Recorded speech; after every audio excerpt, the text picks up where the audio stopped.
SIGA, the world's largest coalition in the field of sports governance and integrity, brings you the fifth webinar of the series, COVID 360, Where Does Football Go Now?, in partnership with Soccerex.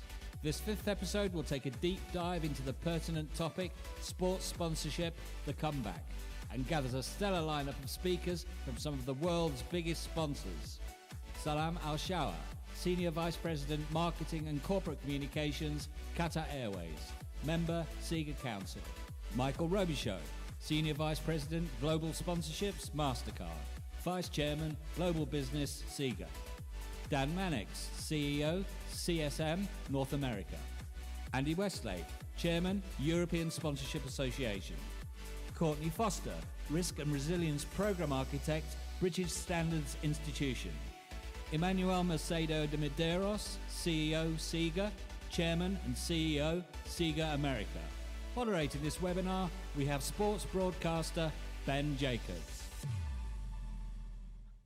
Well, good afternoon. Welcome along to the SIGA-Soccerex forum, focusing on sports sponsorship and how it's been affected by and will react to the COVID-19 pandemic. My name is Ben Jacobs, and I'll be moderating our six-strong panel. We'll dive straight in, and we will be focusing on the impact of the past 3 months or so on sponsors in sport, and also discuss how a sponsor can champion integrity. We do want this to be as interactive as possible, so please get in touch with your questions as well using the YouTube chat, and we'll weave them throughout the course of the panel. The discussion will last just under 90 minutes, and sadly, unlike football, there will be no drink breaks. We're just going to power straight through. So let's introduce our panel and get the opening remarks. First up, it's a very good afternoon to Salam Shawa at Qatar Airways.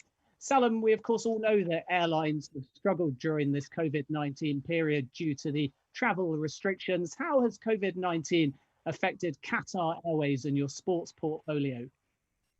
Thank you very much for arranging this, and good afternoon, everyone. Of course, as you know, COVID-19 has impacted the entire airline industry, not only Qatar Airways, with IATA predicting losses across the industry about 84 billion US dollars. So you can imagine. However, we were the only airline in the world that we continued to fly, and we wanted to take people home safely and reliably. It was our responsibility. We have never stopped flying, and that had enabled us to really be the first in bringing some safety measures and how to give the assurance to our passengers to travel and that they can rely on us. So we have operated over 16,000 flights, commercial flights and chartered flights, and we have carried almost 2 million passengers to their home during the pandemic. And we had just become more resilient, more stronger. How do we adapt our schedule? How do we adapt our flights to accommodate for all those passengers who are stranded somewhere and they need to get home? So it was a tremendous effort, a tremendous experience. While everything has slowed down, we continued to play our role as a global carrier with the responsibility of flying people, taking them to be with their beloved ones and their families and unite them together again. But also the world's capital across centuries. But from a sports perspective, let me tell you, this is from an airline perspective. From a sports perspective, we had worked very closely with all our sport partners during those difficult times, creating content, because we all have, similar audience with our fans and followers and our passengers. So we had actually become closer to the clubs, and we have created a very solid content and the strong messages which was related to the COVID-19. So how to encourage people to stay home, what to do while they are locked down, how to manage their time. And we have made use of all our players, our sponsors, the clubs. They were extremely extremely supportive, and we had launched a lot of initiatives with the clubs that was a huge success. And I think it was very close to the heart of the people, that we really understood what was the requirement. So for example, just to give you an example, with AS Roma, we have took off the branding of Qatar Airways on the jersey. As you know, we're a titled jersey to support an initiative for the club that is called SME in Italian, which means together. So, and that had helped to raise funds, almost 100,000 euros for the COVID-19. We have made use of the players to provide content and give messages to the whole world how to stay safe. We've used Neymar, our ambassador, in creating such a very warm videos, what to do during the lockdown and during quarantine time while we're all locked at home. With Bayern Munich, we did something similar. So we have created a lot of content with the clubs just to make sure that we're very close to our fans and followers, and to remain very solid and make use of the sponsorship at difficult times. Absolutely. And I'm going to say that we can watch one of the videos from AS Roma, which you referenced in your answer. And this will give us a bit of an insight into how content and sponsorship and that relationship between a club like Roma and Qatar Airways has changed during COVID-19. So let's just kick off by taking a look at that video between Qatar Airways and AS Roma. Thank you. Rome, the world's capital across centuries. And every guest uncovers the ancient secret that all roads do in fact lead to it. Let us take you to Rome and all of Italy's iconic cities that you miss as much as the stars of its famous club miss their city. I love a lot of things in Rome. I love the city and the Spanish Steps. In that area, I like to be. It's not easy to choose, but I think for most of the people it will be Colosseum who is the thing to see. Qatar always connects fans to the countries and to the football, and therefore I would like to thank them because they are doing an amazing job. Enjoy Qatar Airways. With Qatar Airways, all roads lead to Rome.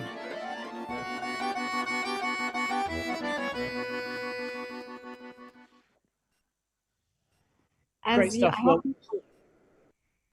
about that video as we continue our discussion on individual clubs or activations that various sponsors have done. But Salam, thank you very much for now. And I know we'll see another video from Qatar Airways during the course of the next 90 minutes or so. Let's bring in Michael, though, the Senior VP of Global Sponsorship at MasterCard. Michael, how have things changed during COVID-19 from your perspective? Have you had to restructure sponsorship deals, or are you simply going to existing investments that you've made and asking for some kind of rebate back? Surely the dynamic between yourself as a sponsor and those you've invested in has changed. Well, hi, everybody. Thanks for having us. Yeah, it definitely has changed, of course. Events have been either canceled or postponed. I think for those lawyers out there that understand there's a big difference between being canceled and postponed and when the event will actually happen. So from a financial point of view, we've been, very fortunate. We have great partners. We have partners that understand the situation. We have, contracts. Those of us that have all been through the contracting phase, we probably say the phrase, contracts are written for things that aren't necessarily good things, but you have to have them. You have to have an understanding going in what is going to happen in the event, something negative does happen. And obviously we're in one of those situations. So I would say for the most part, all of our partners have been fantastic to work with. They're understanding and they're, trying to do the best they can. Sometimes it's not even their choice, right? There's just the governments are stepping in and saying, you will or won't do this. You've got situations, obviously, with fans getting together, which is a huge, huge issue. So I'm sure throughout the rest of this, we'll talk about the whole notion of events without fans. But I would say, from a financial point of view, we've had to, clearly rework things. I would say for the most part, it's a deferment. It's not so much, not a lot of money changing hands per se, but it's a lot of deferment and partnering and thinking down the road a little bit further.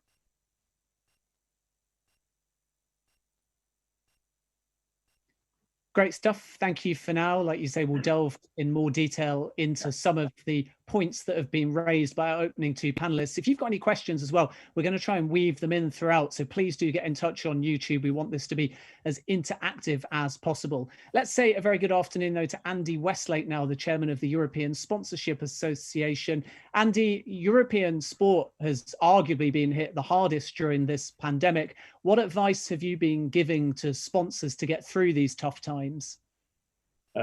Blimey, I mean, yeah, you're right. It's been an incredibly tough time, and the market, without question, has been hit. We know one of our members, Two Circles, have said that 47% of sporting events in 2019 will be cancelled or postponed. So that has a really significant impact, clearly, on the sports marketing sponsorship industry. And we've heard already from two very established brands about their top line approach to their relationships with sport. But look, I think that these crazy times that we've lived through yes, they've presented challenges to every single organization in the world of sport and sports marketing. But you're right, I think there are some opportunities that have come forth. I think it gives brands an opportunity or organizations in sport an opportunity to reflect on where they go next, what kind of organizational structures they need to put in place to ensure they're fit for the future.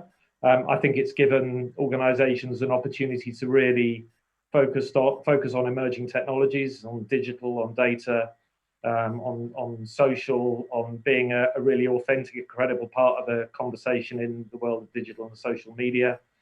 And it's given some rights holders, I think, in the world a real opportunity to put forward some of their innovations much, much faster than they maybe would have done otherwise. So, you see organizations like Formula One really, really fast tracking the stuff they've done around their esport proposition. And while it certainly wouldn't have delivered the kind of value to the sponsor community that live races would have done, I think certainly that's given them an opportunity to continue the dynamic, continue the dialogue with their sponsors. But look, my advice to brands, who am I to give any advice to give advice to brands who have so many different objectives walking into sponsorship in the first place? But I would say, to Michael's point, continue to work on the relationship. Sponsorships that last and have value for the long term are built off brilliant relationships. I'd say don't go silent, because the fans are still out there. The fans are still hungry. The fans still want to hear about their passions. They still want to be engaged and involved in the things that they love. I mean, amazingly, the first week back for La Liga, they saw their viewership increase by 72% in Asia. I was listening to a podcast with John Brody from WWE yesterday that said their April year-on-year audience was up 100% on the WWE network. So, people are super hungry for content. I'd say continue to drive digital and social hard, because digital and social is going to be the underpinning of value going forward, because I think we all know how important first-party data will be. And take time to develop activations for a very busy year in 2021. And I think at the moment, a lot of it is about underpinning those activation ideas with the purpose behind the brand. Funnily, we had a webinar with the European Sponsorship Association last week, where we had Vanessa from Rakuten talking about their relationship with FC Barcelona. And she was talking about a lot of the work they were doing was now embedded in this idea of optimism, which is what the Rakuten brand all stands for. So, try and leverage your sports relationships to say something really authentic about the heart of your brand. And most importantly, looking forward, what do we think are going to be the trends that are emerging from our research? It suggests that sustainability, community, brand purpose are going to be super important. And so begin to think about some of those things that are coming at us around the corner and build plans for those now, I would say. So yeah, look, it's a complex market, but there are certainly positives to be taken from it, I think. Andy, thank you very much for now. Let's get a North American perspective. We've got Dan Mannix, the CEO of CSM North America. Dan, good morning to you. Good afternoon to us. CSM, of course, focus on some of the aspects that were just mentioned by Andy, like brand building, live events, working with rights holders. But when the rights holders and the live events disappear, how can you ensure that a brand moves forwards instead of backwards? Yeah, well, thank you. It's good to be here. I think it really depends on which angle you're looking at it from, where the perspective, whether you're the brand, the property, the media company, or we do a lot of work with nonprofits in the social impact space. So there's been disruption for everyone. You know, some businesses, some brands are healthier through this. Everybody had that period where they were recalibrating with their own business and then looking at their sponsorships in a constantly moving landscape. So there's been trying to be everything tied to creativity and flexible solutions and scenario planning. Because as we see even what's happening now, some of the trends of the highest ratings ever, like even and in women's sports opportunities, the NWSL just had their highest ratings ever. We're seeing things come together quicker than ever, sometimes because of disruption. Like, for example, in English Premier League, we were just involved with a kit deal that took about 2 weeks to happen, which would normally take months. So I think there's brands that are looking at it from the long term while trying to be strategic in the short term. I think ultimately, and this speaks to values and integrity, it's the brands that have the leadership that were already leaning into what their brands are about.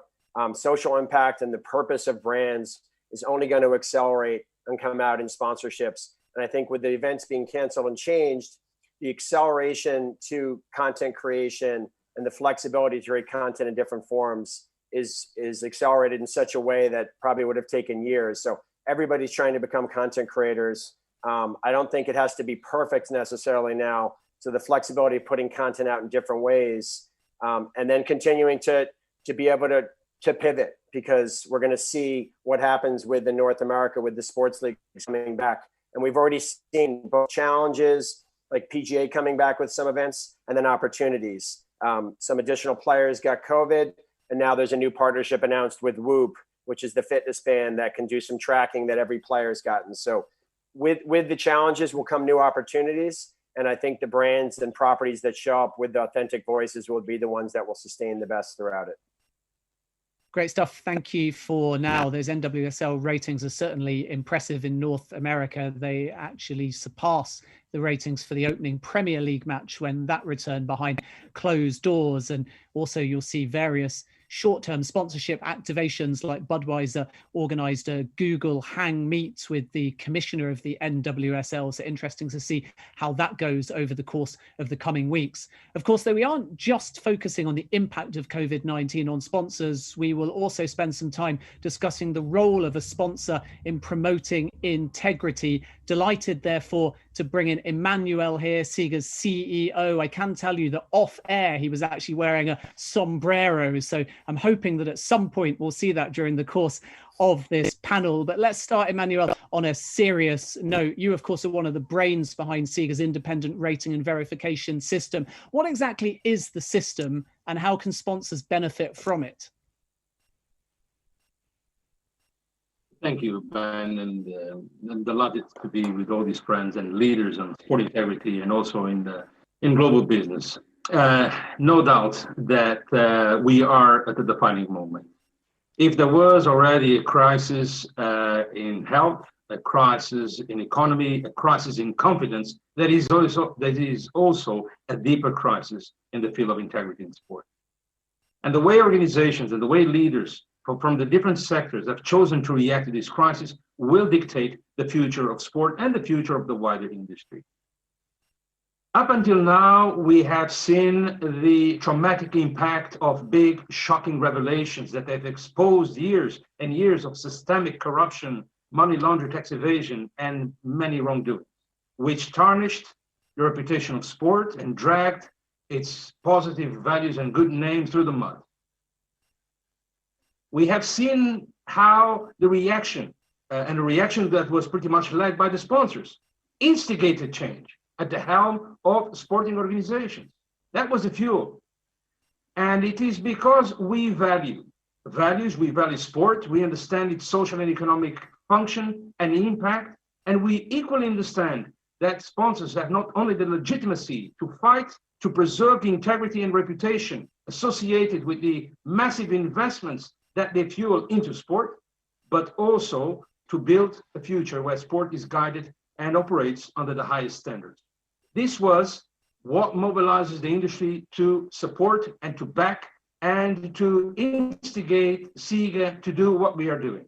This collective initiative, this global community where sponsors are also one of the key stakeholders. We have designed the most robust, adjusted, adapted standards to the reality of sport.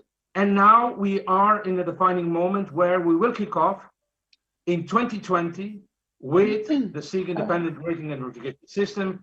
And I think it's public that UEFA will be one of the leading organizations that will pioneer the implementation of this system. This is not small, and it speaks volumes about the leadership in UEFA and the ambition to continue to enhance the way football, in this case, is governed, is operated with the highest accountability standards. But only because we have the backing of the global business community. And I would like to take my hat off to MasterCard, to Qatar Airways, to the European Sponsorship Association, to agencies like CSM, and leaders behind this organization, because they have been the true game changers. In difficult times, with or without COVID-19, 2020 is the year that we will have finally an independent, neutral, objective, rigorous, independent assessment on where sports organizations are in contrast with the SIGA Universal Standard. That is truly revolutionary, that is truly game changer, and that is the silver bullet that every sponsor, big, medium, small, have been waiting so that they can ensure that they can sleep at night, knowing that the money that they invested in sport organizations is in safe hands and they will not be tainted by the adverse, brutal impact of a first page announcing a series of scandals, as we have seen in the past. So I would like to say this with a positive tone and with a very constructive message, because things cannot remain as in the old normal, where we would proclaim, where we would express wishful thinking without action.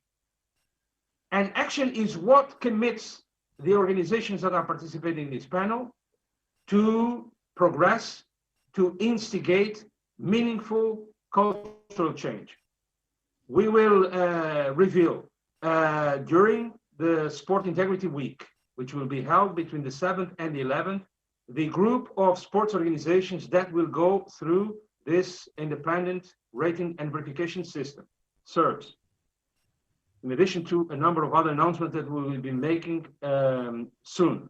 But I think you understand, Ben, and as the media understands, that this is a unique moment in history, not only because we are confronted with an unprecedented global health crisis and the worst economic recession since the Second World War, but because we need to have a different cultural stance.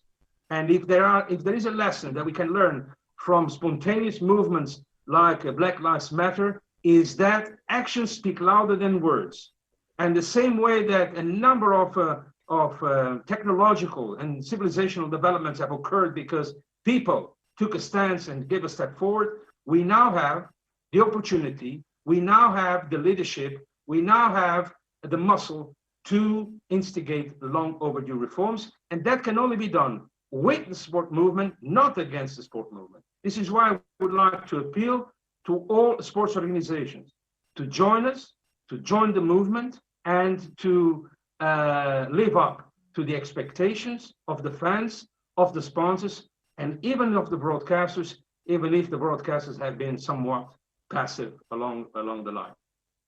So that is what led us to initiate a public tender, an international public tender process, and entrust BSI with the independent operation of the whole system, so that we can also lead by example. Emanuel, thank you very much indeed for that explanation. And you also referenced BSI as the delivery partner for the system. And we are joined as well on the panel. Our sixth, last but not least, member of this discussion is Courtney Foster, Risk and Resilience Program Architect for BSI. Courtney, we've had a kind of overview of the system, and as I understand it, it is in pilot mode at the moment. Can you give us a bit of insight into how specifically the ratings will work and who, including sponsors, will be able to access them? Yeah, thank you, Ben, and hello, everyone. Thank you for having me. Again, it's Courtney Foster, and I work as a part of BSI, British Standards Institution. Just a quick introduction to the business. BSI is the national standards body for the UK government. We are also a global audit and certification business that helps assess business integrity, business governance. So this fits right in with our wheelhouse, hence the partnership established between SIGA and BSI about 18 months ago. And as you said, Ben, the SIRVS rating system is very much the brainchild of Emanuel, and the sports organizations really have an opportunity now to be the pioneers in undergoing this pilot program. So I wanted to just first tell a little bit about the journey we've been on to get us to a point to be able to launch the SIRVS rating system. We have undergone a quite extensive review of the 3 standards underneath the SIRVS system, which is good governance standard, financial integrity standard, and sports betting integrity standard.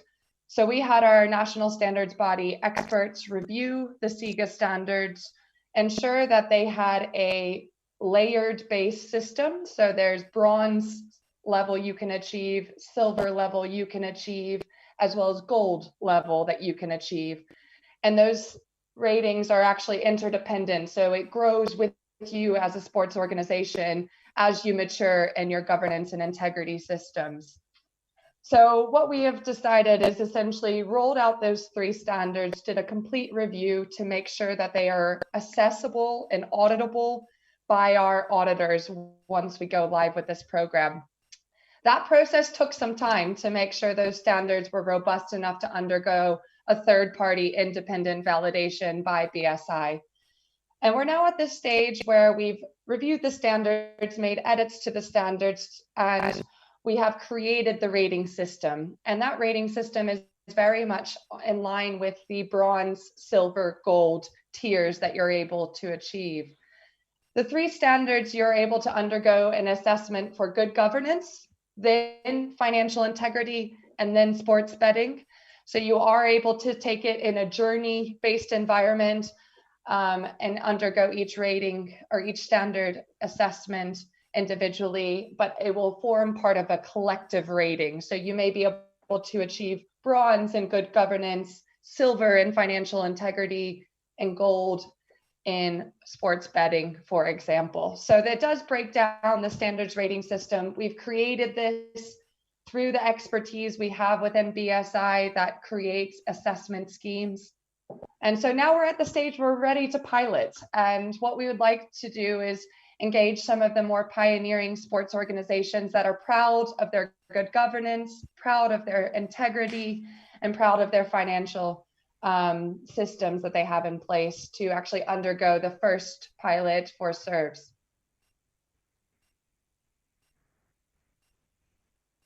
Great stuff. Thank you for that overview, and to all of our panelists for your introductions. Really interesting to hear your thoughts on a variety of different topics. And now we'll start to integrate some of your questions. If you're listening, you can put them on the YouTube chat, but we'll delve into individual topics in a bit more detail. So I want to come back to COVID-19, and hopefully some of the panel can play off each other's answers now, and we can have a bit of a debate. But I'm going to start with a big question to you, Salam, not only because it was on my list to ask you, but a variety of people have already put this question on YouTube as well. In light of COVID-19, what's going to be the impact of arguably your biggest sports sponsorship deal, which is Qatar Airways investment into Qatar 2022? Is your relationship with the World Cup on home soil, if you like, affected in any way by the pandemic? I mean, we are very proud to host the Qatar 2020 World Cup in Doha, and I promise you, it is going to be the best World Cup ever seen. So we definitely are committed, and even though with the COVID-19, we're still working very hard and we're making our plans. And I always say my motto in life, if you don't have a plan, you're planning to fail. So we already have our plans in order, and we're definitely working very closely with all the authorities in Qatar to host. This is part of our role as an airline to host the FIFA World Cup. So definitely, I mean, we still have a long way to go, and we're working very hard, and we have already started. And last December, we've hosted the World Cup, which was, just a trial, and it was amazing. Everything went very well. And as I told you, COVID-19 was a very difficult time to test how would we react, and our react during such a difficult time that we worked very closely with all our clubs, our partners like Bayern Munich, AS Roma, Paris Saint-Germain. We came up with new initiatives. We've introduced something like live session on Instagram where we hosted a pilot and a player.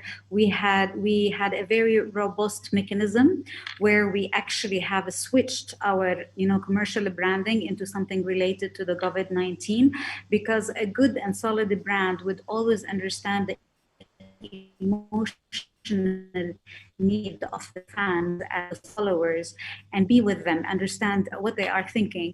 So in no time, like Bayern Munich, when they went to play, we had to switch all our commercial branding that we're flying you home. The solidarity program that we were very proud of during the crisis. As I told you earlier, we helped repatriate close to 2 million people since mid of February, taking them home. And that was really globally recognized. We've also helped in solidarity by flying medical supplies and equipment, almost 200,000 tons. And if you ask me how much that would be, it's equal to 2,000 Boeing 777 freighters. We continue in solidarity with all our partnerships. So we did not pull off the plug. On the contrary, we worked around it to find out ways, how do we communicate, we become closer. We gave up the branding on AS Roma to help fundraising.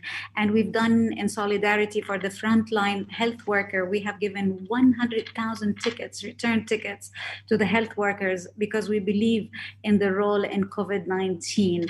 And of course, also as an airline, our staff had a solidarity program where they also had chipped in, and we had a salary cut.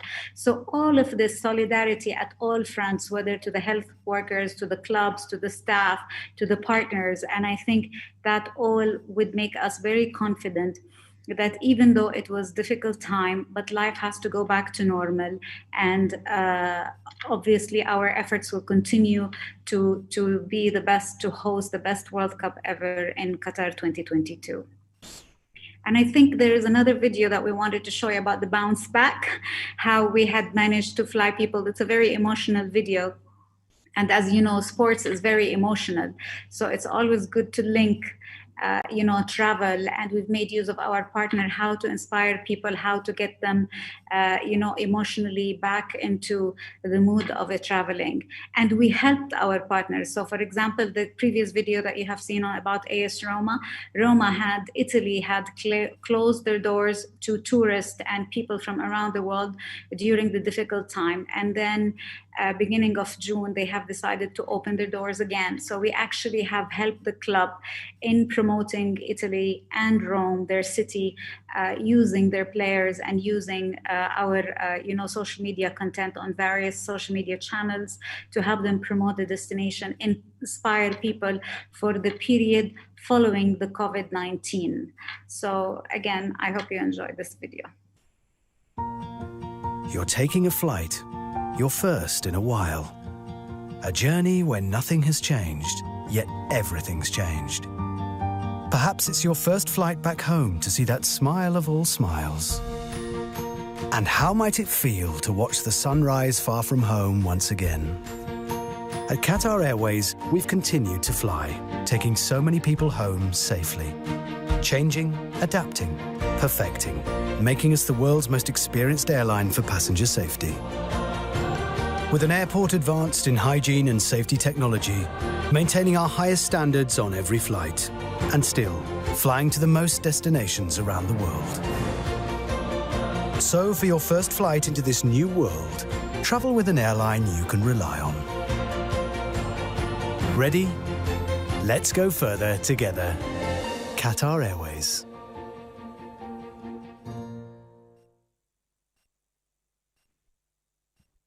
Thank you very much, Salam. Fascinating video and really interesting to hear your thoughts on Qatar 2022.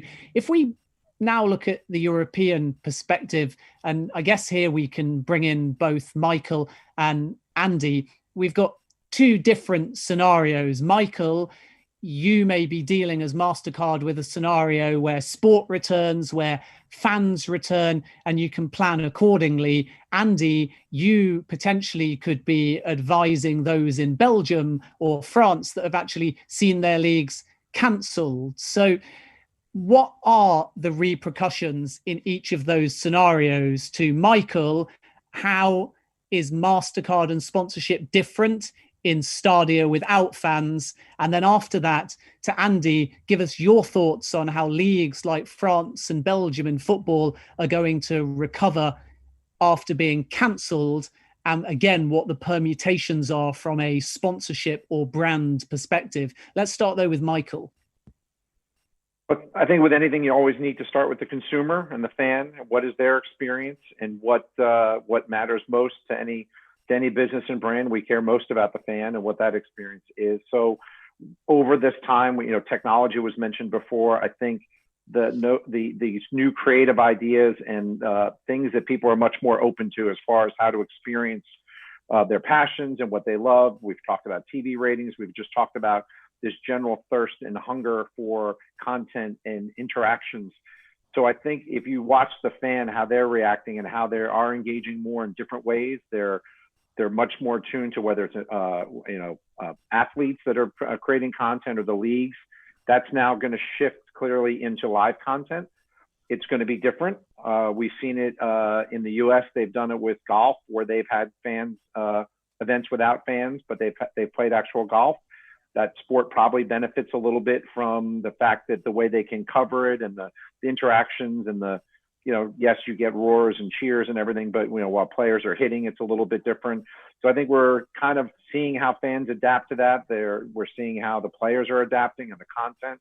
One of the things that we say to any of our partners is, let's not just think about it as a negative. Let's not just talk about what's missing. Yes, fans are not there. That's a negative. That's missing.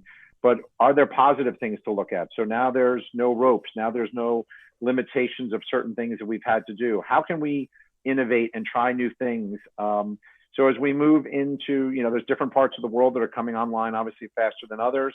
As we look at football and what's going to be played in Europe, for us, our big partnership is with UEFA. So they've got their tournament scheduled at the end of August. I think we're going to go to Emanuel's house for dinner. So he's got a lot of folks coming over from Portugal that are going to be visiting there, and no fans probably as of now, but it looks like we're going to have some great football. We're going to have the tournament.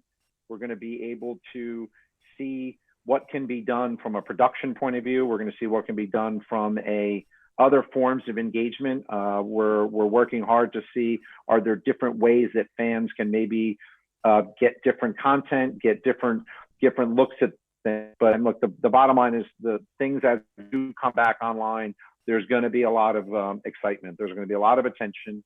And I think it's on the media, who I think are trying very hard. And when I mean that, I mean on the production side.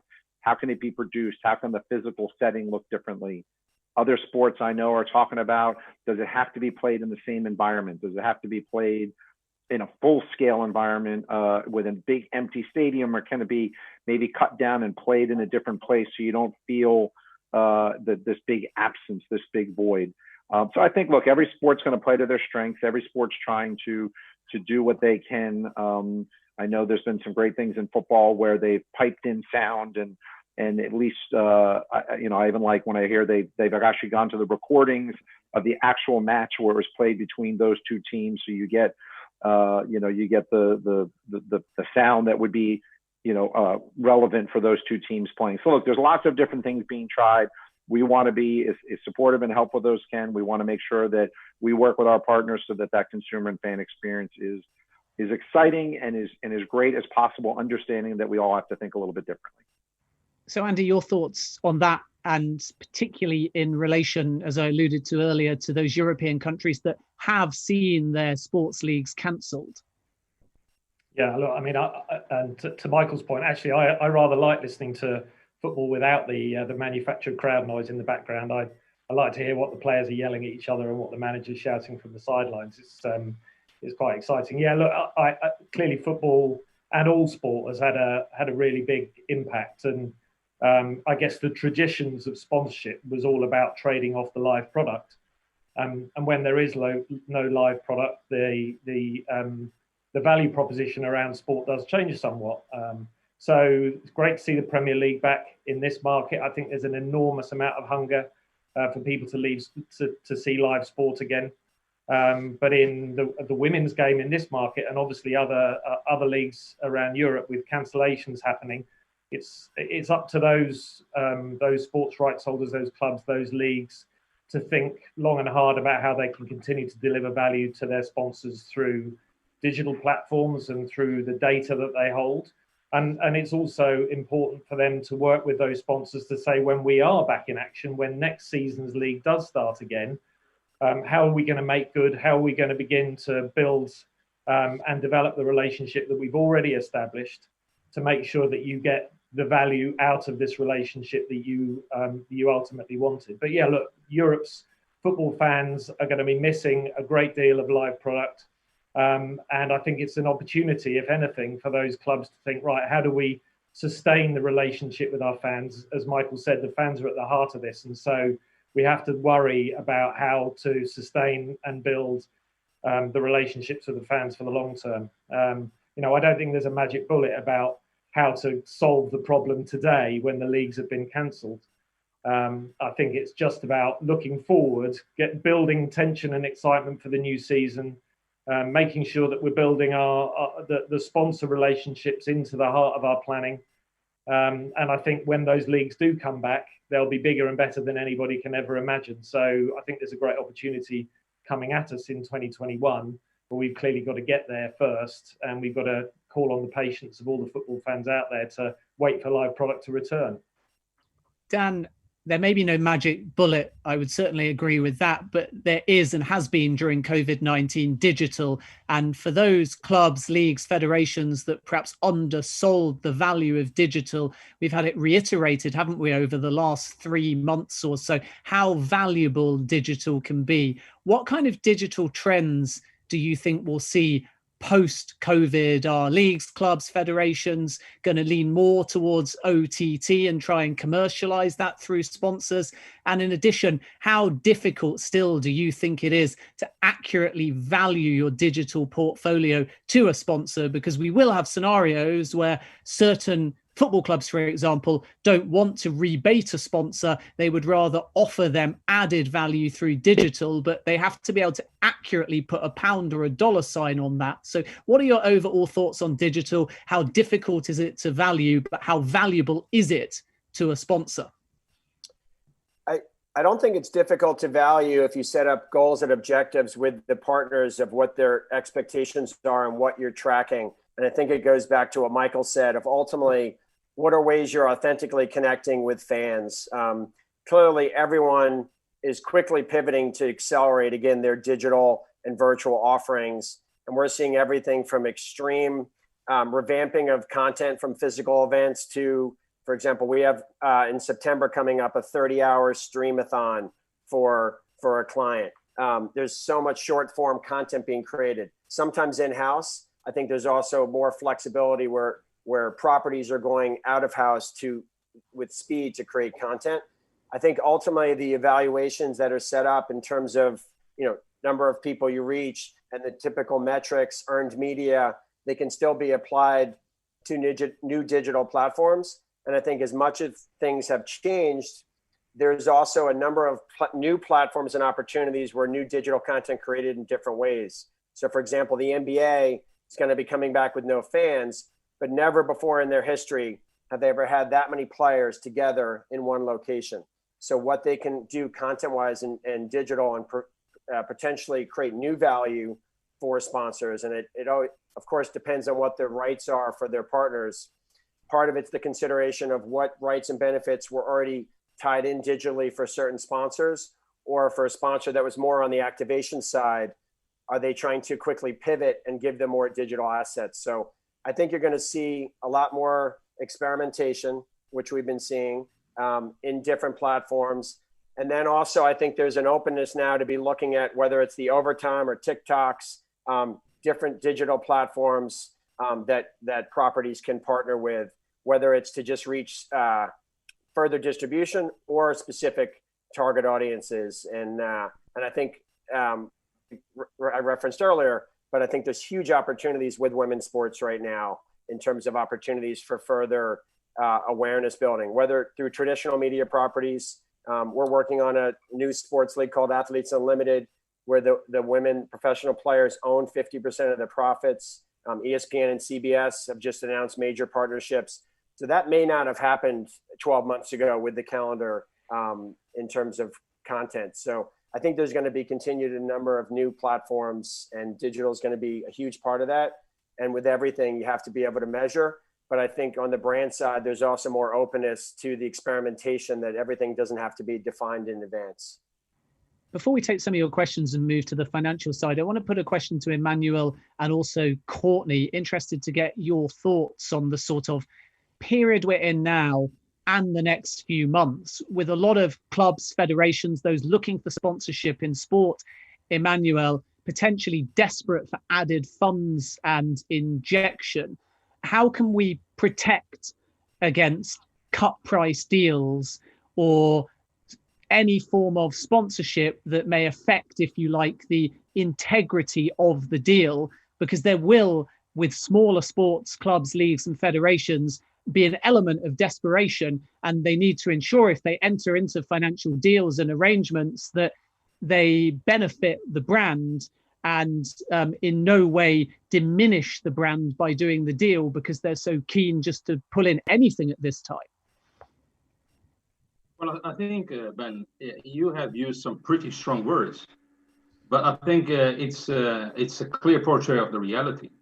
Out there is great despair, because the hit has been so deep and so widespread that I would say 90% of the clubs across Europe and beyond are suffering tremendously this financial adversity. With the inability of having people in stadiums, it's not just top-level entertainment that is undermined, it's also the ability to generate income streams that are reinvested back into the system, including youth development of women's sport, and also the sustainability of their business model. Now, if you look, for example, to the European football market, you know that the latest audited figures show 28.9 billion euros, the equivalent to 25.5 billion pounds of direct revenue generated by the federations, the leagues, and the clubs, with a massive unbalance pending towards the big five leagues. Now, you only have top-level football, and not in every country, as France has decided, for example, to terminate their competition prematurely. Now, imagine the tsunami impact that this will have on the finances of the small and medium-sized clubs, the second division clubs. We are talking about more than 1,000 clubs across Europe. You have seen the FA announcing losses of 300 million pounds. You have seen UEFA also voicing figures on the same scale. So this is a very serious crisis, and there is no easy way out. Although I understand that the industry has an extraordinary ability to reinvent itself, to adjust, and it will prevail. And I think that with crisis comes also opportunities, and everything that Dan was saying a while ago is absolutely right. But in the meantime, what is clear is that sport and its representative organizations are more vulnerable than ever. And obviously, this raises concerns. And I do not want to cause alarm, but we all know what's happening. We all know the attractiveness that sport offers to organized crime, transnational, multinational, unscrupulous organizations and individuals.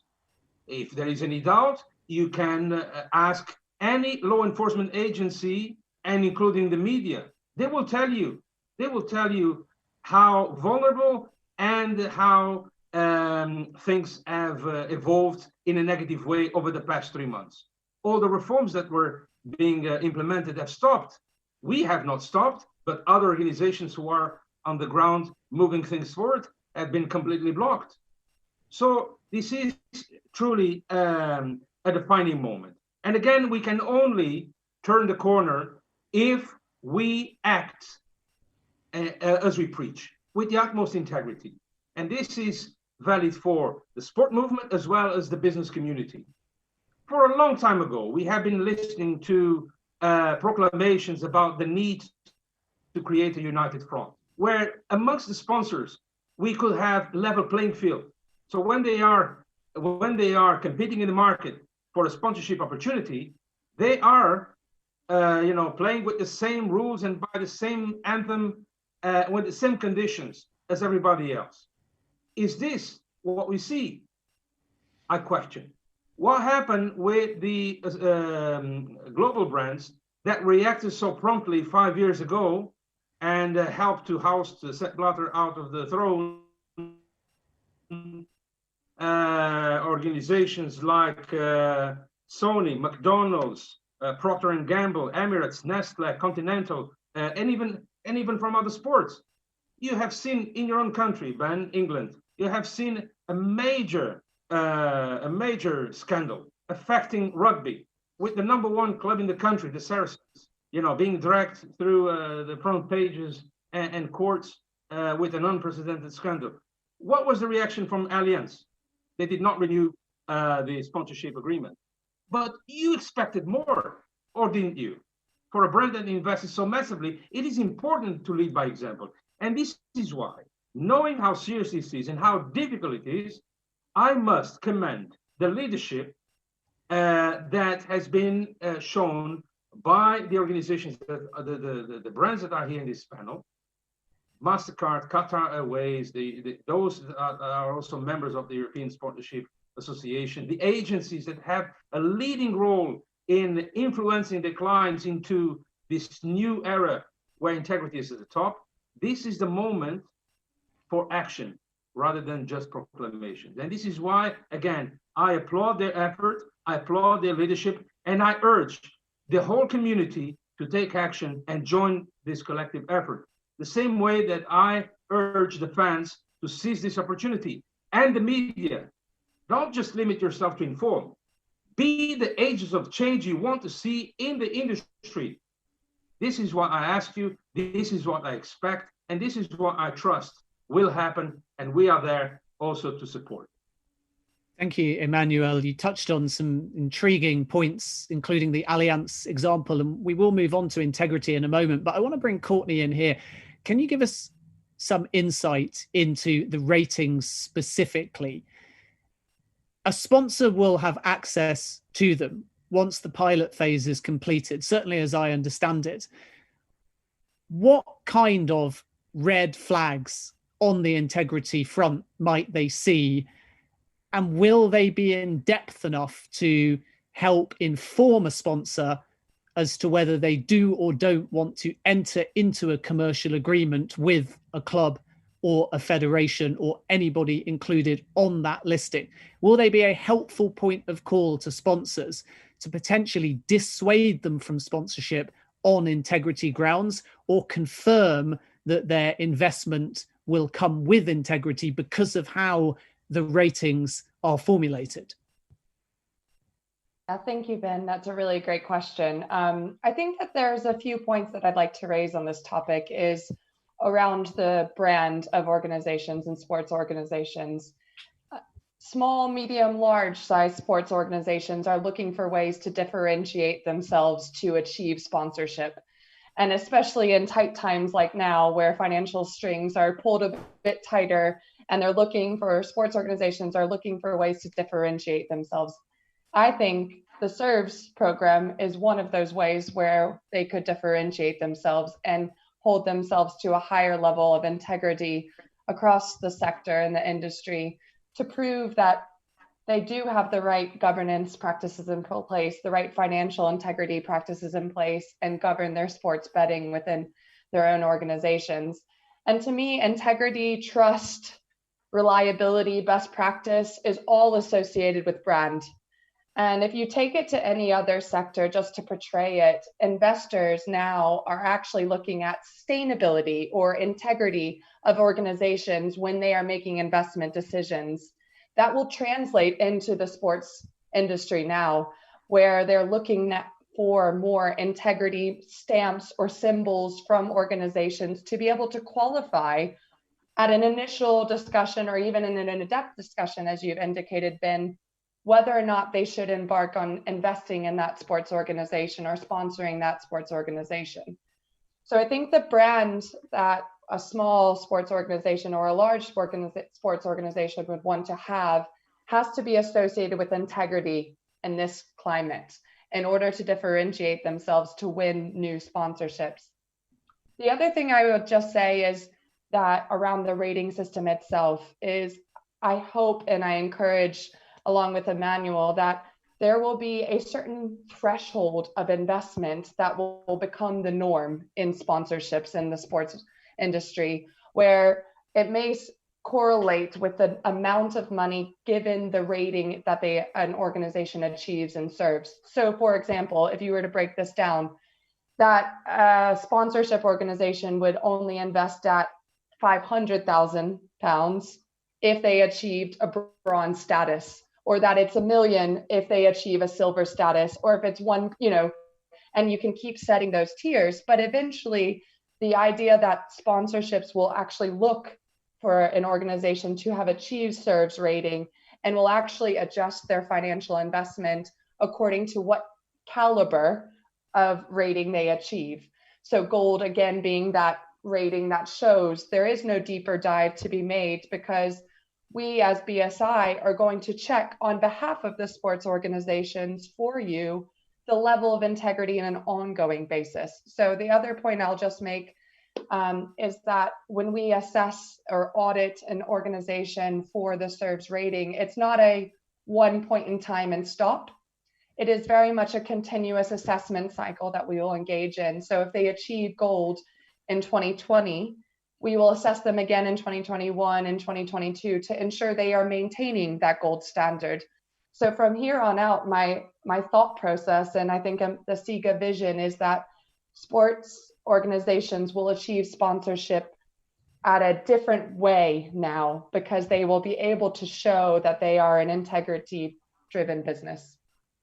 Just before we move on to integrity as a topic and look at the future of sponsorship as well in the post-COVID era, a quick question to Michael and also Salam on the sort of logistics of sponsorship. Michael, first of all, famously now, Wimbledon has been paying pandemic insurance for upwards of 2 decades, and they'll benefit from that. What about from MasterCard's perspective? Did you ever have a sort of pandemic clause or any form of insurance to recoup potential losses or value that isn't materialized? And if not, how might sponsorship contracts change in light of COVID-19? I think all of the contracts to a degree basically contemplate lack of performance, right? It's a performance-driven situation where they're, as I usually joke, the clauses that the brand has to do in a contract are usually pretty limited, right? Don't break the rules and write the check. The contract has a lot of pages and a lot of stuff in there that the sales people have said, hey, these are all the things we're going to deliver. It's going to be great. We're going to have all this value and all that sort of thing. So the contracts are generally designed to protect and make sure that they, whoever the partner is, delivers on basically the promises and the product that they've sold. So if you manage it properly and you contemplate the right things, and thankfully we have a great partner at our agency and internally with our lawyers, is to basically say, well, what if doesn't happen? How does it work? We all know about force majeures and all these fun things that we're having to study every day. But I would just say the basic part from a brand point of view is protecting against non-performance for whatever reason. It could be an athlete that gets hurt. It could be, obviously a sport that doesn't play. We're clearly in some very, unique times that have not necessarily been specifically contemplated. But I would say for the most part, anybody that either has a contract that contemplates it or has a partnership that says, we get it, we understand that you're not getting the value that we said you would, and we want to be a long-term partner, and we want to do the right thing, and we want to be known as an organization or a group that doesn't just take the money for nothing, because that's not going to last very long. That's a very short-sighted view. And I would say none of them have, in my experience, have thought of it that way. Everyone's thinking about it just from a, you may not have a clear certainty at this moment, but also they don't have clear certainty about what they can return.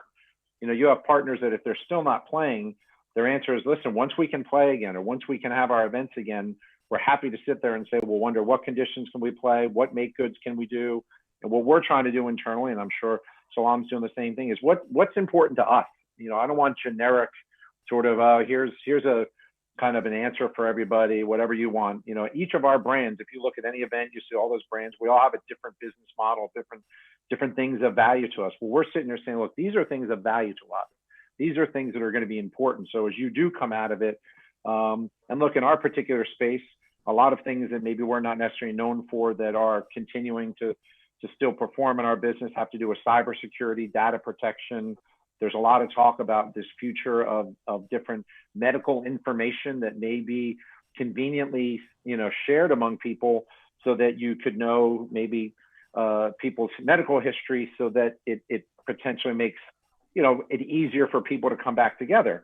Well, I'm not a lawyer, but I can tell you, people aren't just going to be walking around sharing their medical information and just want you to know their history. There's so many things that we still don't know about what anybody has been through, that we can't have any negatives go with that. So there are things within data protection, personal privacy, things that really maybe aren't necessarily talked about as much now, but I would say pre-COVID were becoming very, very big hot buttons. If you go back, you don't have to go back that far to realize personal privacy and information about me. People are getting more nervous about it and wanting to protect more, and that's a big part of what we do. So I think as we move forward, that might be things you may see us talk about more that historically we haven't. So are there ways that we can talk about through these sports as they come back? Kind of one example for us. I'm sure other businesses have their examples, but the bottom line is things have changed. I think we've created poor choice of words. An environment has happened and been created where people have to think differently. And we have to be more open to conversations that says, okay, I understand this is how you used to like it. You used to want to deliver, this and want to get paid this way. And maybe that worked for us, but things have been so different. Like I said, I'd like to think there's a lot of positives with that. Fans are going to be wanting to engage differently.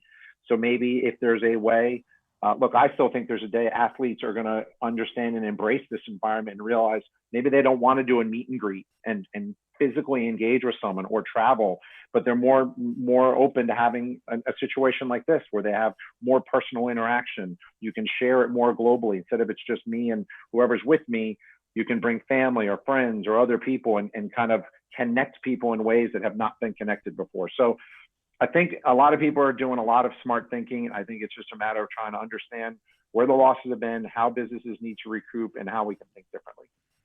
Salam, I want to bring you in as an extension of what we've just heard. Avi has asked via YouTube, and please do get your questions in using the chat, what your thoughts are on KPI-driven sponsorship. Of course, any sponsorship deal will have KPIs beforehand, and they will often be reviewed ongoingly and afterwards. But post-COVID, is there a logic that you'll have to almost embrace tiered sponsorship where, based upon the success of the KPIs, you can increase the amount of sponsorship, but if you fail to meet them, it might be reduced? Is there a logic now that sponsors might entertain deals with certain clubs or federations based on that sliding financial scale, rather than just setting the KPIs beforehand and then reviewing them afterwards? Yeah, absolutely. I can't agree with you more. I mean, clearly the COVID-19, something nobody have anticipated ever, was like a game changer. All of a sudden you wake up in the morning and there are no more games and nobody is playing. So how do you justify your sponsorship? Do you put it on hold? Do you stop paying them? Do you send the contract to the lawyers to review what you're going to do? However, when you have really a very solid relationship, and I always say this, that for me, I don't call it a sponsorship, I call it partnership, because it is supposed to be a win-win situation for the brand, for the organization, and for the club. We have something joined together, the passion of sports, but we're also investing some money for branding and for, to build some values, and it has to be justified. So there has to be some ethical judgment of how much you're paying. Is it worth it? Is it KPI? And I totally agree with this approach that, putting in tiers, gold, platinum, silver, whatever it is, and you kind of tick the boxes, whether you're getting value for money, it is very important. But in particular for the COVID-19, I'd like to say that the Qatar Airways experience has been fantastic, because we have managed to make use of the sponsorship, even though that the life had seemed to be slowed down and people on lockdown, but we still brought a life to the sponsorship through all the social media activations that we had come up creatively with creative thinking. That okay, I mean, the players can't play, they're not on the pitch. However, we brought Neymar and he did a whole series of interesting videos. What do you do? What's your favorite? How do you stay safe? How to inspire you to traveling? And I'd like to thank Dan for bringing the NBA. Now they're going back to play. So for example, we've introduced something called live Instagram session, where we bring a player. So we're bringing one of the Brooklyn Net to talk about how life is going back to normal in New York. And also Qatar Airways had, resumed the flights to New York. So it makes a synergy and perfect sense to get somebody from the Nets to talk about life in New York and the resumption of the flights of Qatar Airways. But there's always a link and synergy. And I think it all depends on the creative thinking and the problem solving in any situation. Nobody have anticipated the pandemic would put all, the football matches on hold, yet we have managed to make use of our partnership and work together and bring some really good values to the sport, to the games, and to the whole world suffering through, bringing the players to do fundraising for the club, or paying back the doctors. So but I agree with you that we need to think about our KPI moving forward and to put them in tiers. I hope I answered your question. Very much so, and thank you for that and the level of detail. I want to just move us on to integrity, because Emanuel had mentioned aspects of that, and here I'd like to bring in the whole panel, but starting please with Andy and Dan.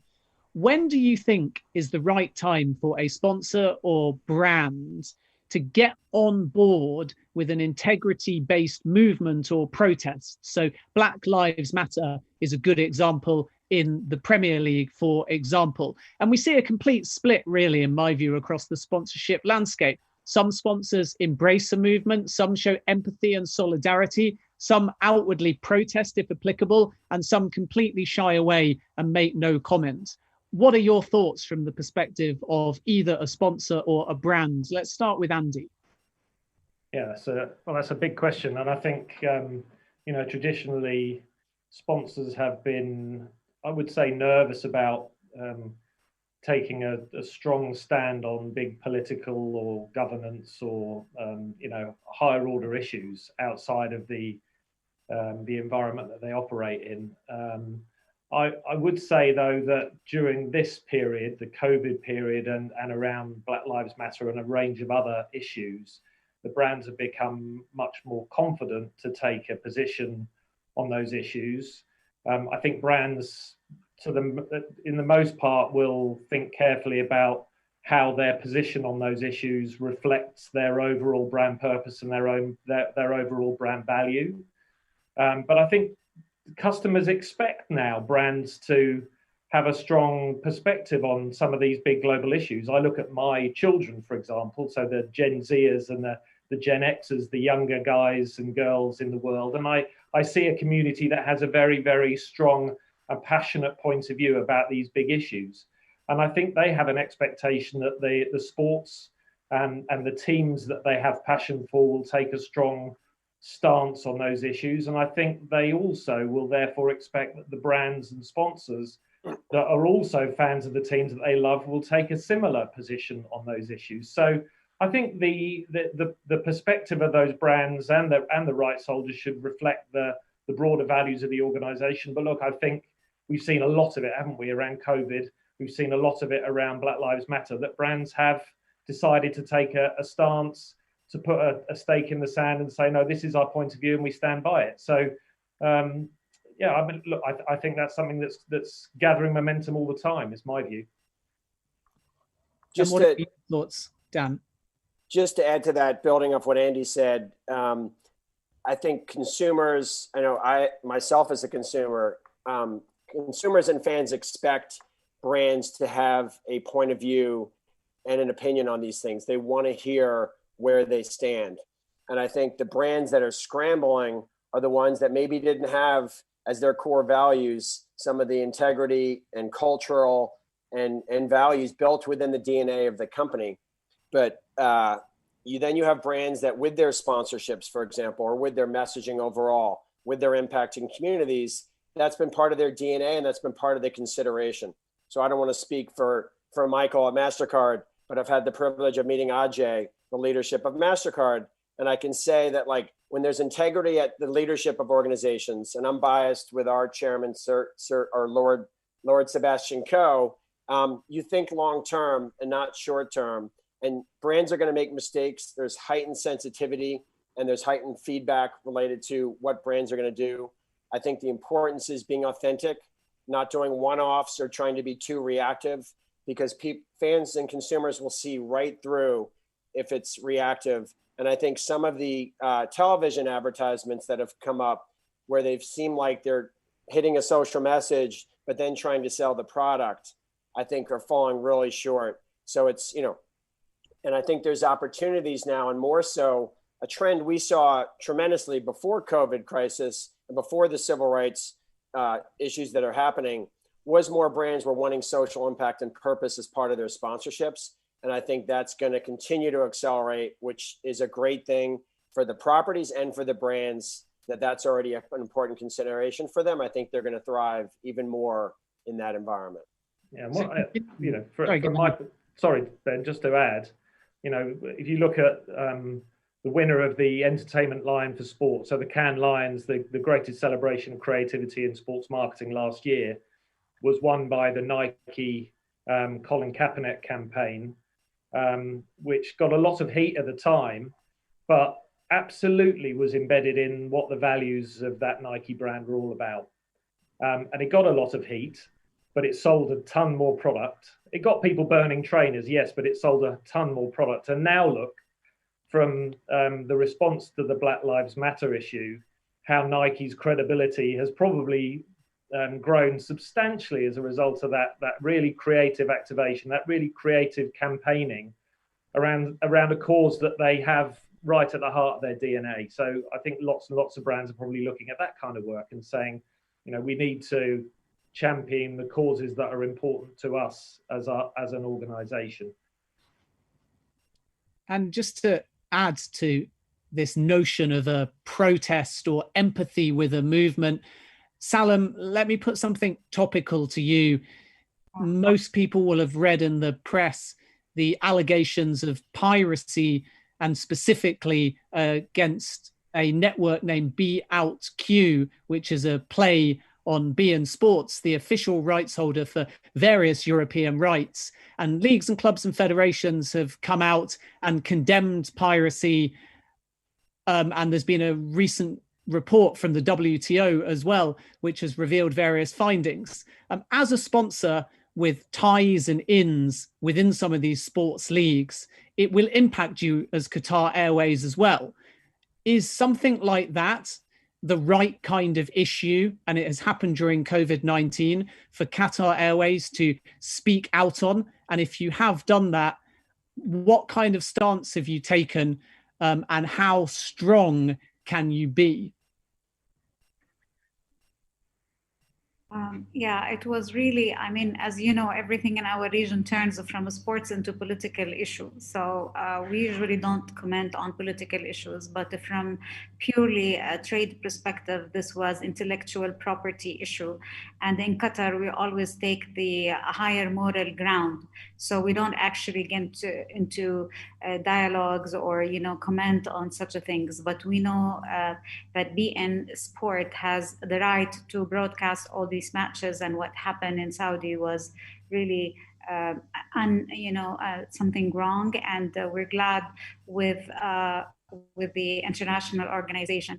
But to your point, yes, I mean, we don't interfere into political matters, but this is an issue that, of course, intellectual property has to be really protected, especially in the football business, where some of the agencies or organization and TV broadcast, they invest a huge, so their rights as well have to be protected because they have made a huge investment, and there should be some ethics. What is really a key word here is ethical behavior and ethics. And this is where we look at SIGA and organizations like you guys to bring in the ethical values to the picture and to have some governance in place and to ensure that nobody overstep anybody else and everybody's rights are protected. So then, Emanuel and Courtney, what would be your take on piracy, and more specifically relating to that, the potential takeover that's happened during COVID-19 of Newcastle United by the Saudi Public Investment Fund?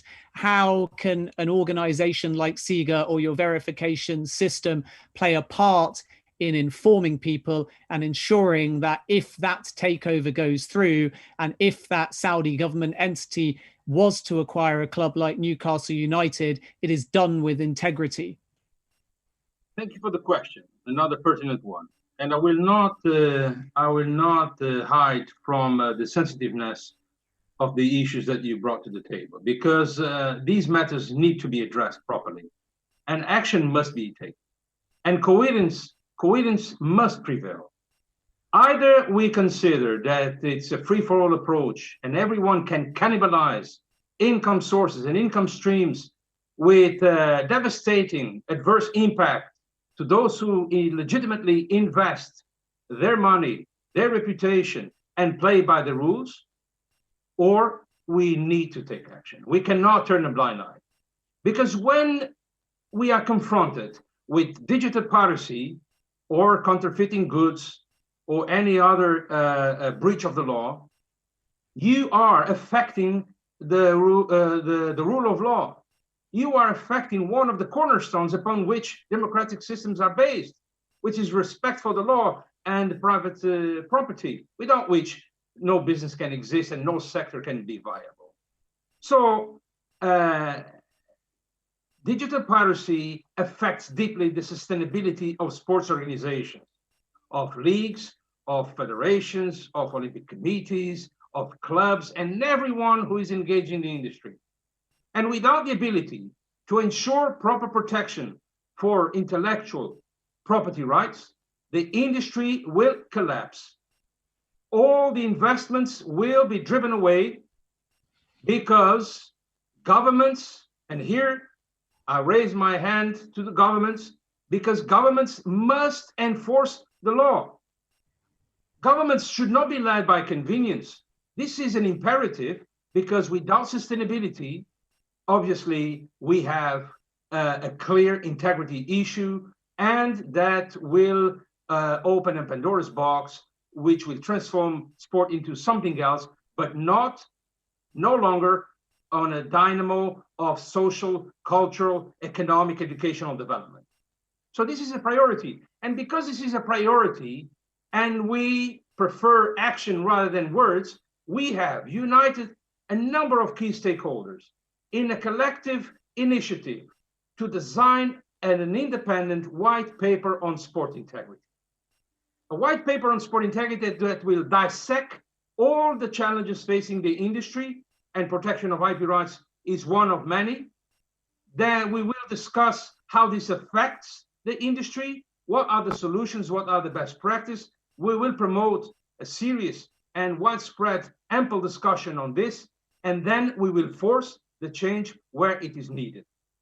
Because at the end of the day, if we continue to navel gaze and turn a blind eye, we will end up all blind.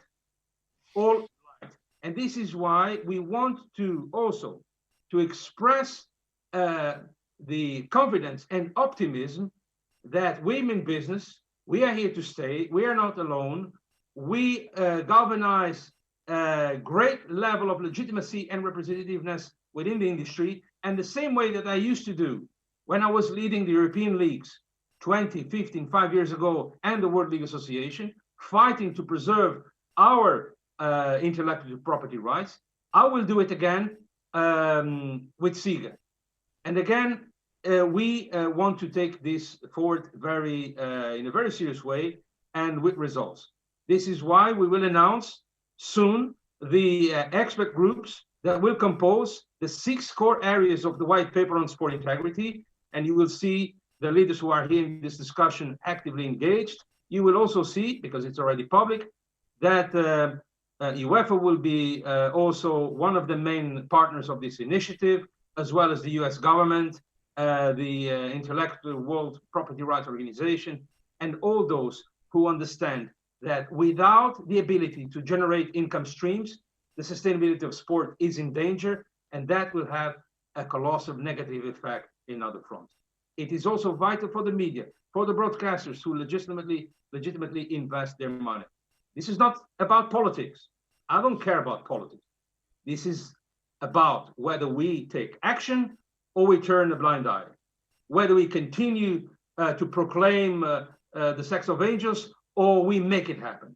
And now it's the moment of truth. And I'm glad that we are having this discussion, because we will take it forward in the US, in the Middle East, in Asia, in every continent, in a very independent way. And we count on governments also to undertake their indeclinable share of responsibility. And I'm looking them in their eyes, because they know what I mean. And the same goes to the European Commission, who must take the lead and must show results in this front.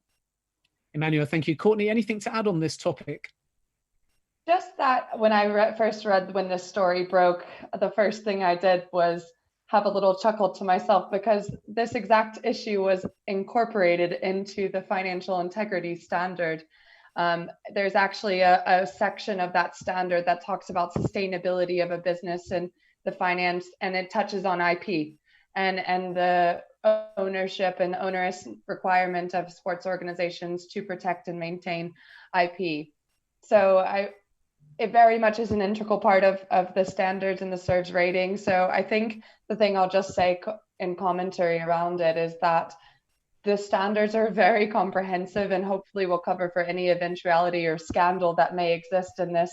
So therefore can prevent the scandals from happening if organizations truly embed the principles of the universal standards that SIGA has created, like Dan mentioned, around if it's in the DNA of the organization, if it's part of the culture, then scandals like this hopefully will be prevented moving forward. And again, it does cover this as it relates to IP. Michael, integrity can play out in the public domain, but it can also be a very private internal conversation between a sponsor and a federation or brand. And as a sponsor like MasterCard, you have to make a judgment call, don't you, as to whether you stick with a federation or you walk away based on your own internal sense of integrity. And of course, historically, this happened to MasterCard with FIFA over, I believe, an issue with Visa coming into that particular organization, one of your rivals. Can you give us a little bit of an insight into what happened, how integrity came into play, and why you as a sponsor chose to walk away? I was a little bit before my time, so but I do know the story, and I think the key thing is it really is about an organization and what an organization stands for. And I think, look, at the time, a lot of different people involved. So I certainly, don't want to point fingers at that story, but I would say, things weren't done properly. They weren't done by the contract. They, this one did actually go to court. It was, this was not arbitrated in public opinion. It was ruled by by formality of contract law and that sort of thing. So it was arbitrated, I'd say, about as properly as possible. And I think the key for us was the decision as a company that's saying, look, even though we technically, sort of won and could be in a situation to continue, it was just a decision at the time that says, let's part ways and move on. And I think that's a little bit different than I'd say what's going on today. And I think what I would focus on from a today point of view and how I even think of these stories, look, a lot of things that are in the public have to do with, when we start talking about scandal and really you start talking about things that are illegal and against, sort of the general rule of law that's accepted around the world. I don't care where you are. But for one of the things we look at, and I think what SERVS is going to do in so much of these conversations, there's lots of things that have to do with whether it's financial integrity or all these things that aren't necessarily rooted in bad behavior from a I'm going to show up at work today and do something bad. There's a lot of people that show up at work that try to do the right thing and they think they're playing within what they know, but we just don't know. And look, we get audited internally all the time at our company. And I'm always amazed thinking, look, I have a wonderful team and we're wonderful people and we're trying to do the right thing. And you get back to your reports like, oh, you guys didn't think of this, this, and this. It's like, oh, so it wasn't that we overtly went and did something bad and tried to skate by. It's just like, hey, there's checks and balances. Maybe, the way you measured this or the way you kind of looked at certain things, there's best practices to be learned here. And there's things that, from a training point of view, from just an organizational point of view, things that can be done better. I mean, that's why the whole audit community exists. So I think what I would say when I think of our partners and the folks that we look at externally and why a system like this is, and actually really one of the things I've always been saying too, this is where brands can help. And I think any, brands, and especially when you're publicly traded, right, you're under intense scrutiny. You have audit committees at the board level. We could go on and on about all the stories about how businesses have had to, look, we have public money. We serve in partnership with governments. We serve, all sorts of responsibilities when we essentially have capital. I mean, we use these sort of words as out of textbooks, but when you have someone's capital, you've got someone's money and you're expected to use it in a proper way and how you invest it. So I would say that historically brands and businesses have had to have these practices. That's why we have internal audit. We have external boards that are independent. And what I say when I talk to other partners that come from this world of elected officials and, people around the world kind of partner up and say, well, if you elect me, we'll help you out here. And even that could be done properly, right? It could be people saying, look, I in my continent believe your continent needs more investment and it's the right thing. So again, I don't think all of these things are always rooted in necessarily bad behavior, but are you transparent? Right? That's a big thing. Would whatever decision you're making, whatever relationship you're creating, does that stand up to public scrutiny? Would you put that out into the ethos and into the ether and say, hey, this is what we're doing and why? If you disagree with it, I'm happy to have the conversation, but we're trying to do the right thing. And I again, that's why an independent third body, which we probably can't say enough, an independent third body coming in and saying, okay, here's best practices. Here's how the corporate world works. Here's what government taxes. I mean, all these organizations exist for reasons. We may not always like them and like what they do, but they exist for reasons. And the part I'll end with, and sort of my plug for SIGA, when people always ask, well, why are you and why are MasterCard involved and supportive? One of my original things that I saw about how Emanuel and the team constructed this is that government, sport, and business coming together equally. We have a responsibility on the business side. Yes, we're spending our money. Yes, we believe we speak for the fan and the consumer, but we're also not the police. We're not law enforcement. We can't be expected to subpoena and do all sorts of things. That's what governments are do. We can follow what investigations are done and we can make judgments and say, hold on, we found this problem here and that's not something we can support, so we can make a judgment from there. But we can't be expected to go right from a newspaper article that says something bad happened, all of a sudden we have to make a judgment. It's a very uncomfortable position for a brand to be in, because what if the report is wrong? We've never seen that before, right? What if the report is wrong? What if there's other reasons? So it takes a system in place that says, There needs to be training for the properties. There needs to be communications. There needs to be level set. Say, this is the expectations that we as a sponsor have. We expect you to act accordingly in these areas. And that crosses over into whether it's financial transparency, hiring practices. I mean, that goes down that whole situation we are today. Are you an organization that is open and inclusive? I mean, the inclusive is the word we use at MasterCard all the time, and it can be a very broadly used word. How inclusive are you? And then, of course, sustainability. Are you thinking about your business? Again, I don't think anybody shows up at work and says, I'm going to do something bad for the environment today. But did you think through saying, hold on, we've created this new program and we're excited to expand over here. What are the negative potential impacts of that? So all of these things take conversations like this. They take an awareness. They take an openness to say, I think we could do better. I think we could learn better. And I think we could partner better to solve all of these things, because these are not small things, but they're going to take time and effort and people like us coming together.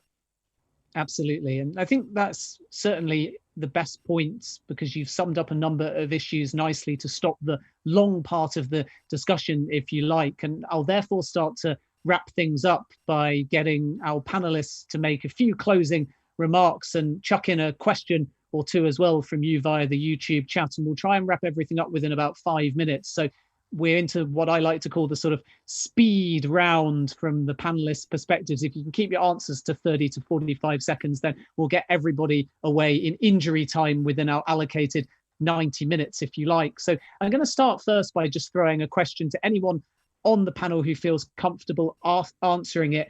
And this comes from Matthew Alvarado, who works for SportsCred. And he says, I'd like to hear what the panelists think specifically on the boycott of Facebook and how that may open doors for more influencer marketing with athletes and rights holders instead of ad buy.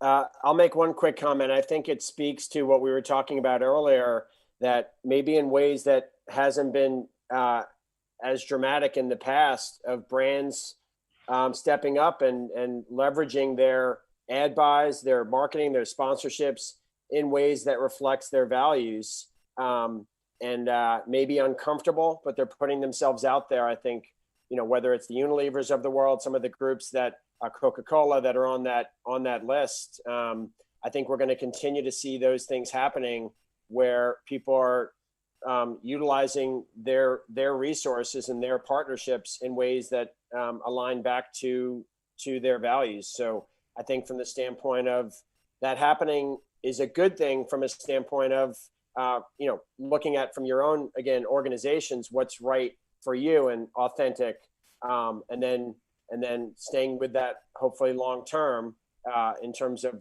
then your customers are going to appreciate that you had a point of view. Not everybody's going to agree with it, but it goes back to values.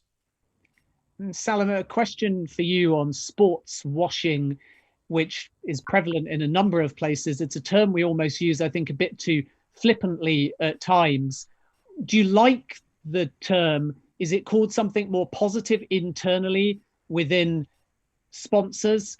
Because ultimately, you as Qatar Airways are not per se sports washing. That has derogatory connotations, but what you are doing is using your brand within sport to promote Qatar, to promote the World Cup, to promote travel, to promote tourism. None of these things are necessarily bad things, are they? So do you think sports washing, for want of a better word, can go hand in hand with integrity? And if so, do you call it something different internally because publicly that particular term perhaps does have unfairly negative connotations at times? Yeah, I think as an industry, I agree with you. I mean, we definitely use all our sponsorship to promote travel and the World Cup, and we make every opportunity in a good sense. You know, we're hosting the World Cup, so have been a lot of preparations. The stadiums, our integrity, we make a lot of effort, you know, for the sports, because if we don't believe in sports, we haven't gone all of this. I mean, Qatar sports is a universal language, and we all try to promote the game. And definitely, we want it on a moral ground, on very high ethical grounds. And maybe it is not the best term, but I agree with you. It is. It just gives a reflection of what it is that we want governors. We want really very transparent, process. We want people to be very transparent about everything that they do regarding sports. We want clean games, clean sponsorship.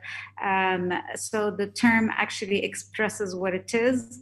And we highly believe in the role that SIGA is going to play, and with the grading system and everything else, that we would help to bring all the sponsorship into a new era, which is totally clean. Andy, just finally, before I bring in Courtney and Emanuel, just to wrap things up, what do you think sport is going to look like in this post-COVID era? What might be some of the positive ramifications of the last 3 months from a sponsorship point of view? Because you could argue, for example, that in the absence of fans, sponsors have been able to access bigger TV audiences. You could also argue that we've moved in Europe into a slightly more American model because we're having drinks breaks in games and things are moving at a slower pace. And that might actually, in the long run, allow sponsors more windows in which to advertise. Everyone's sort of talking about it from the point of view of the players and the coaches. They can have sort of timeouts and they can make more substitutions in football. But each of these things slows down the game enough potentially to have more ad breaks, to sell more sponsorship and so on. So do you see anything lasting in sport across Europe from the last few months that might benefit sponsors and be here to stay? Oh, blimey, look, I think ultimately, sport in a year's time will be pretty much exactly like it was 6 months ago. You know, the essence of sport is that the fans have a deep passion for the team they back. They care deeply about the outcome and the fortunes. And I hope they engage actively and proactively with the sponsors that behave like they are a fan and passionately want to add value to the fans' experiences. So I think ultimately the product that we see across all sports will be the same as it was before. What will change, I think, during this period, the rights holder community, the sports organisations have thought very, very hard about their digital product. About the content strategy they have. They've thought very, very hard about the first-party data they hold for their fans, because that's going to become a critical metric in the discussions that they have with their sponsors. And I know, for example, at CSM, with CSM Engage, for example, one of our ESSA members, you know, they have a very, very active strategy around building knowledge and understanding of data. So I think this period will have really, really flexed the rights holders' muscles around their approach to digital and data and esports and all of that stuff, which has really bubbled to the surface over the last 3 months. But ultimately, the heart of the product in live sport will return. But I hope it will return bigger and better and more robustly than it ever had been, because it will be underpinned by a really, really amazing knowledge of their well, not knowledge, but an activation of their digital community. So yeah, look, I'm looking forward to sport returning like it was, and I hope the drinks break. I'm sure the drinks breaks won't survive, and that we'll retain the product that we've all known and loved for the last 100 years.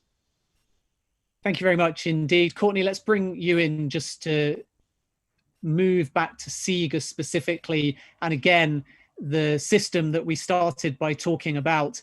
We've used the word pilot a lot. How far off are we from pilot becoming practical, and where can people learn more in order to sort of follow that journey, so when it's done, they'll know how they can access it, where they can access it, and when they can access it? Thank you, Ben. I think just the closing statements that I will make is that the pilot is ready. We have translated the audit scheme and the audit way of delivering to be allowed to deliver remotely as well as in person. So we have both deployment mechanisms given the current scenario that we're in right now. So we have a couple interested parties, I would say, to engage with the initial pilot and work pursuing those opportunities. So I'd highly encourage any other participants who would like to be pioneering integrity. Think about the press release for your brands that could come of pioneering good governance and integrity as the sports organization for the first to undergo and receive a rating to the SERVS program. And I think the only other point that I'd raise is where to achieve that. There was a SIGA newsletter that went out recently that had a lot of information about how to engage in the pilot and also how the ratings work. And also there's a lot of information on SIGA's website about that. So highly encourage, and hopefully BSI will meet you soon as a part of the assessment process. Courtney, thank you. And Emanuel, just wrap things up for us. Your thoughts, obviously, on today's discussion. This also brings us to a conclusion of the inaugural SIGA-Soccerex series, and all of those discussion panels over the last few weeks can be found on our YouTube page as well. But wrap things up, and I mean, I guess I have to put you on the spot as well and ask you to at least show us the sombrero that I saw off air, just so Dan is not the only person to go through an entire panel in a hat, and so we can end on a positive and with a smile as well. But please just bring this fascinating panel to a close first. Well, I always deliver what I promise, so here's the sombrero. I will save it to the grand finale.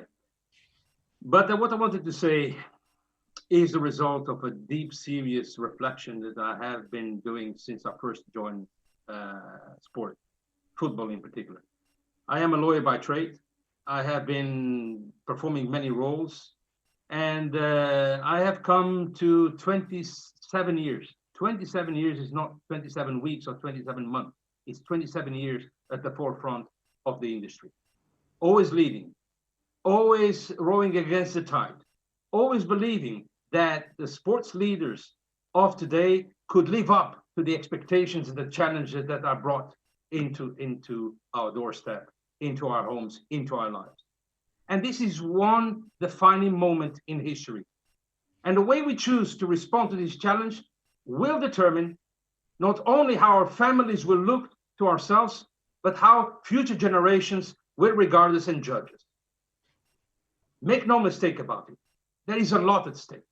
And so, Ben, allow me to speak to those who are watching us, those who are listening us, those who have followed, the thousands of people that have followed us throughout this webinar series, to ask simple questions.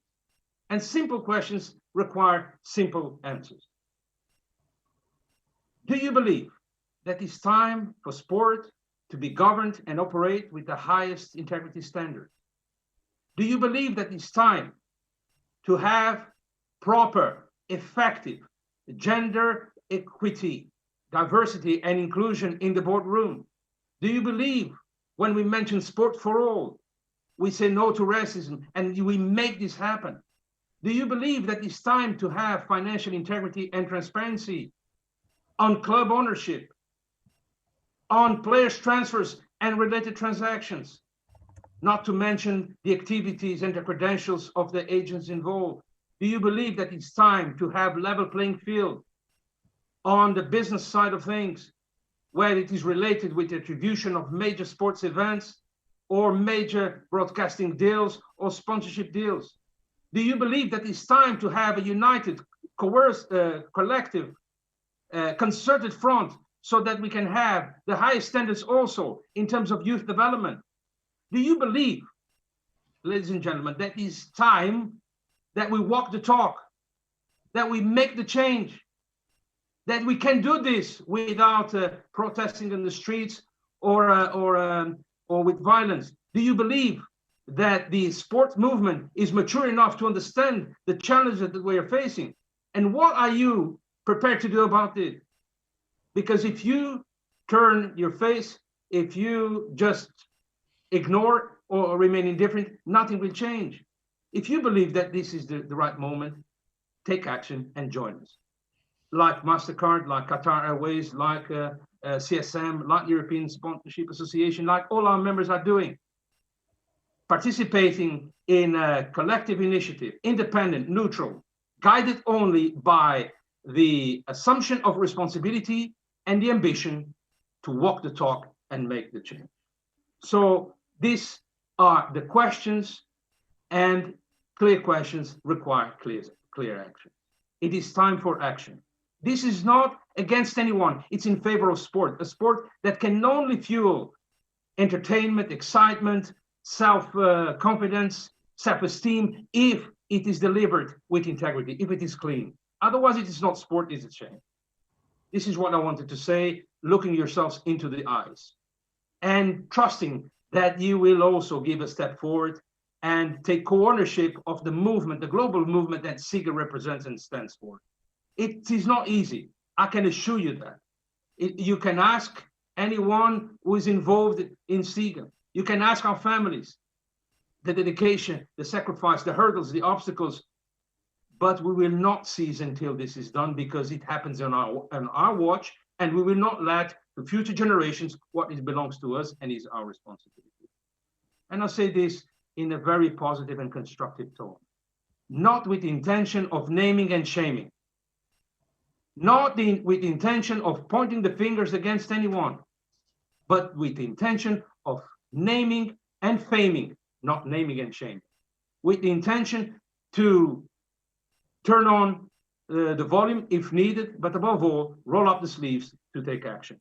And it is with this in mind that I would like to take this opportunity to announce that we will this Friday continue to discuss with the global sponsorship movement, and with ESSA and then in particular, how we can make this forward, how we can galvanize the support of other organizations so that we can have truly a global movement and spur the change we want to see in the world of sport.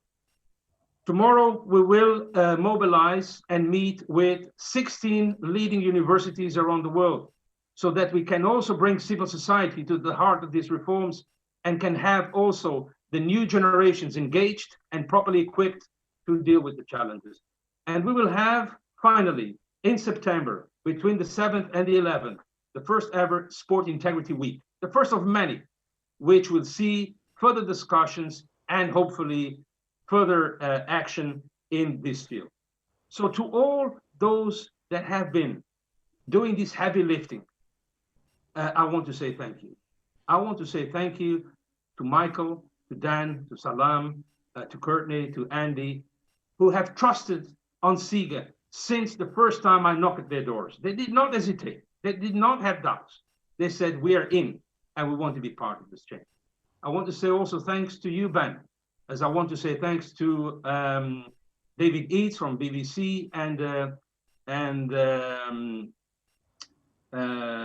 Davis from CNN. Yes, from CNN.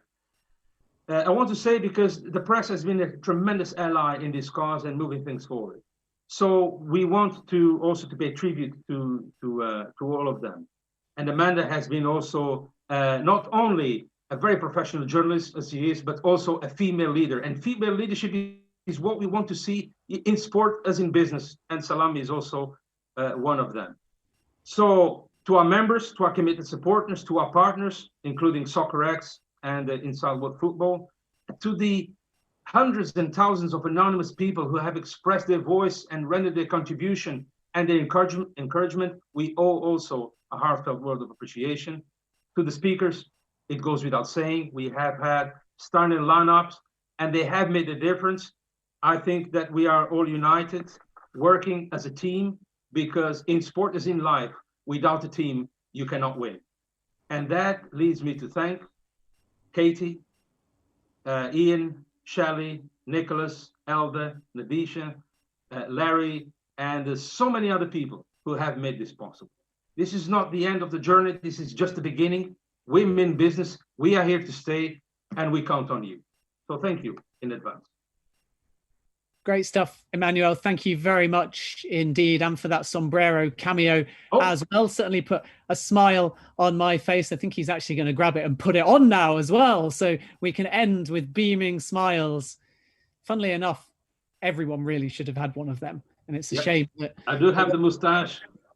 Exactly. Maybe for the next one as well, we'll each have to wear a hat. But listen, many thanks to Emanuel, to SIGA, to SOCCEREX, to all the partners involved in this, and of course to our panelists today. That concludes the forum, and also our inaugural SIGA-Soccerex series. You can watch all of the discussions, as I alluded to earlier, on our YouTube page. So thanks again to our panel and to you for all of your questions. And as Emanuel alluded to, we'll be back in September for the first ever SIGA Sport Integrity Week. That's going to be a digital conference and networking event which runs between the 7th and the 11th of September. So please do stay tuned for the full program soon. But for now, from all of our panelists and myself, Ben Jacobs, thank you very much for tuning in, and goodbye. Goodbye.